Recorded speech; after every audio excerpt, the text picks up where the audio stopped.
I want to prove that even Cordilleras know how to spit bars talaga. Ayun.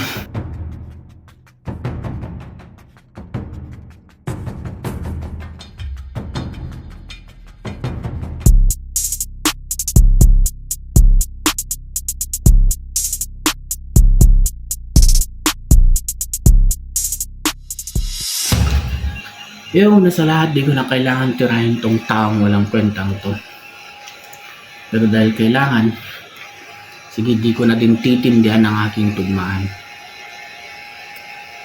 Pero papakita ko kung paano makikipagdigma ang isang taong may dugong mandirigma upang inyo na din makita kung paano makikipagdigmahan sa isang digmaan na hindi lamang sapakan at saksakan kundi talagang masakir na. Kasi di pa kita binabanatan, basag ka na. Di pa kita sinusuntok, sugatan ka na. Di pa kita tinitira, tinamaan na kita. Kasi ito yung labanan na di pa kita sinisimulan, tapos ka na. Ito yung giyera na di pa kita tinututukan, pulbos ka na. Ito yung digmaan na di ka pa nakakarating, dinaig na kita. Oo, ito na yun. Ito na yun. Pero bago ang lahat, sadyang kinulang ang aking pasasalamat, kaya gusto ko sanang bumitaw ulit ng salamat sa mga nagbigay ng opportunity sa akin. Kaya mga boss, salamat.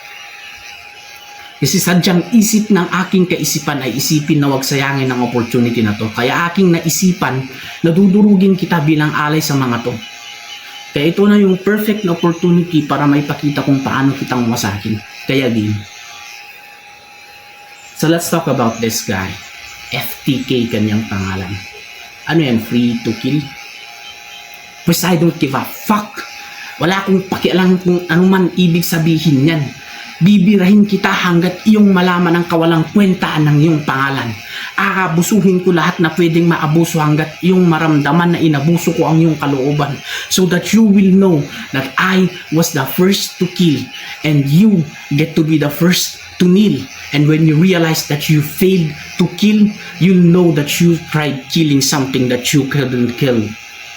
Sorry. You'll know that you tried killing something that you couldn't kill, and that something that you can't kill, killed you pare. Kasi kahit anong anggulo gamitin mo sa pangalan nito, hindi magandang i-anggulo. Kasi nga, hindi ka anggu-anggulo. Anggulo mo kasi gago. Nangina mo ka. Ano? Masakit ba? Na body bag ba? Because I don't give a fuck about this stupid ass motherfucker. This ain't no charity. Let me remind you, this battle rap, I must straight away grind you, pulverize you and turn you into dust. And then after that, isusuksok kita sa punching bag. Congratulations pare. Body bag ka na sa next bust. Oh, wait lang. Body bag. Next bust. Ain't no need for a next bust. Kaya nga kita binadibag. Actually, di mo na nga deserve mabadibag eh. Kaya nga kita sinuksok sa punching bag. Kasi punching bag na kita, Brad. Time.